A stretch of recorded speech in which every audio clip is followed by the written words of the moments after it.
Hitech వ్యభిచారం కాకినాడ జిల్లా పెద్దాపురంలో జరుగుతోంది. స్థానిక పోలీసులు వ్యభిచార ముఠా నాయకులు కలిసి చేస్తున్న దందాపై టీవీ9 వరుస కథనాలకి అధికారుల్లో కదలికొచ్చింది.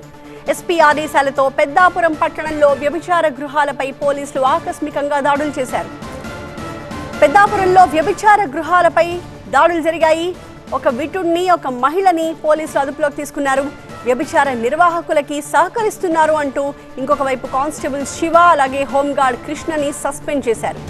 ఎస్ఐ మౌనిక పలువురు పోలీస్ అధికారులపై క్రమశిక్షణా చర్యలకు సిఫారసు చేశారు ఎస్పీ.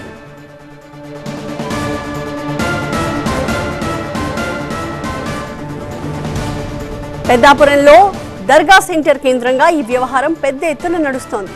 నిర్వాహకులు వేరే ప్రాంతాల నుంచి అమ్మాయిల్ని తీసుకొచ్చి అక్కడ వ్యభిచారం చేయిస్తున్నారు. అయితే వ్యభిచారం చేయొద్దు అని చెప్పాల్సిన పోలీసులే డబ్బులకు కక్కుర్తి పడి వాళ్ళని ప్రోత్సహిస్తున్నారు. పెద్దాపురంలో వ్యభిచార గృహ నిర్వాహకురాలికి సహకరించారన్న అభియోగం విచారణలో తేలడంతో ఒక కానిస్టేబుల్ అలాగే హోంగార్డ్ పై సస్పెన్షన్ వేటు వేశారు ఉన్నతాధికారులు. మీకు ఎటువంటి ప్రాబ్లం ఉండదు, సరదాగా ఉండేసి వెళ్ళచ్చు. మీకు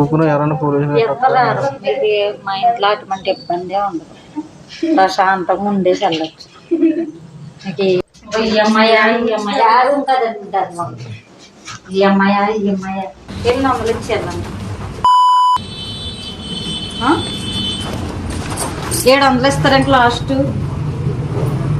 రూమ్కి కడ ఏం తీసుకోను, 700 ఇవ్వండి, మీకు సరదాగా ఉంటుంది. ఇంట్లో పనికని తీసుకెళ్లి బలవంతంగా వ్యభిచారంలో దింపారని ఒక బాధితురాలు పోలీసుల్ని ఆశ్రయించడంతో ఈ వ్యవహారం బయటకొచ్చింది. ఖాళీ చెక్కులపై సంతకాలు చేయించుకుని వ్యభిచారం చేయకపోతే తన బిడ్డని చంపేస్తానని భయపెట్టారని వాపోయింది. వారి నుంచి తనకు ప్రాణహాని ఉందని, రక్షణ కల్పించాలని ప్రభుత్వాన్ని వేడుకుంటోంది బాధిత మహిళ. నేను ప్రెగ్నెంట్గా ఉండగా మా ఆయన వదిలేసి నన్ను వెళ్ళిపోయాడండి. కొన్నాళ్ళకే బంకులో పని చేయడానికి నా పొట్టకూడు కోసమని బంకుకి వెళ్ళానండి. బంకులో పని చేస్తుంటే బాధ అన్నవాడే పెట్రోల్ కొట్టించుకోవడానికి వచ్చేది. అలా కొన్నాళ్ళకి ఫ్రెండ్లీగా మాట్లాడి కొన్నాళ్ళకి ఇంక ఇంట్లో ఇలా ఎందుకు చేసుకుంటావు, ఇంట్లో పని చేసుకోవడానికి వస్తావా అని అడిగిందండి. ఎంత ఇస్తారని అంటే నెలకు 15,000 ఇస్తానని చెప్పి తీసుకెళ్ళిందండి. తీసుకెళ్ళిన తర్వాత ఒక నెల రోజుల దాకా ఇంట్లో పని చేయించుకుని నన్ను ఇలాగా పిల్లల్ని దాచిపెట్టేసి వ్యాపారం చేస్తావా అని అడిగిందండి. వ్యభిచారం చేస్తావా అంటే నేను ఒప్పుకోలేదండి. ఒప్పుకోకపోతే పిల్లల్ని దాచిపెట్టేసి నీ కూతురు ఎక్కడ ఉందో నాకు తెలుసు, నీకు తెలిసేటి నీ కూతురుని కూడా నీ దక్కనను చంపించేస్తానని చెప్పి బలవంతంగా వ్యభిచారం చేయించింది. నీ కూతురు పేరు మీద వేస్తాను ఫస్ట్ అన్నదండి. ఫస్ట్ అన్నాక ఏ పేపర్ మీద సంతకాలు ఇట్టించుకుంది. నన్ను బెదిరిస్తుందండి. ఈయనున్నంతసేపు ఆవిడ ఏం చేయలేదని అని అంటుందండి. ఈవిడేమో హోంగార్డ్ అండి, పెద్దాపురం హోంగార్డ్, ఈయనమో పోలీస్ అని గండపల్లి. వీళ్ళుండగా నన్ను ఏం చేయలేరు, ఏం చేస్తారు చేసుకుని బెదిరిస్తుందని, చంపించేస్తాను అంటుంది. నాకంటూ ఒక ఆశ్రమం ఇచ్చిందండి మా ఫ్రెండ్. నా ఫ్రెండ్కి నాకు నా బిడ్డ కన్నా ప్రాణరక్షణ కావాలండి, మమ్మల్ని బతకనివ్వట్లేదండి. మరోవైపు టీవీ9 వరుస కథనాలకు పోలీసులు స్పందించారు.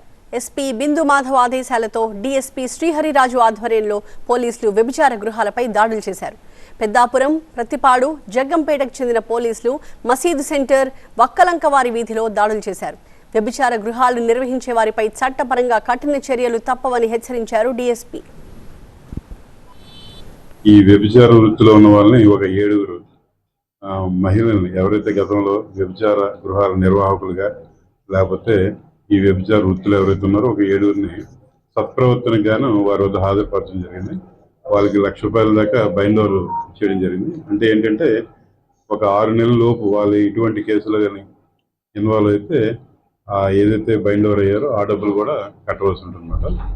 ఇదంతా కూడా ప్రాథమికంగా తీసుకున్న చర్యలు. ఇంకా చట్ట ప్రకారం తదుపరి చర్యలు కూడా తీసుకుంటాం.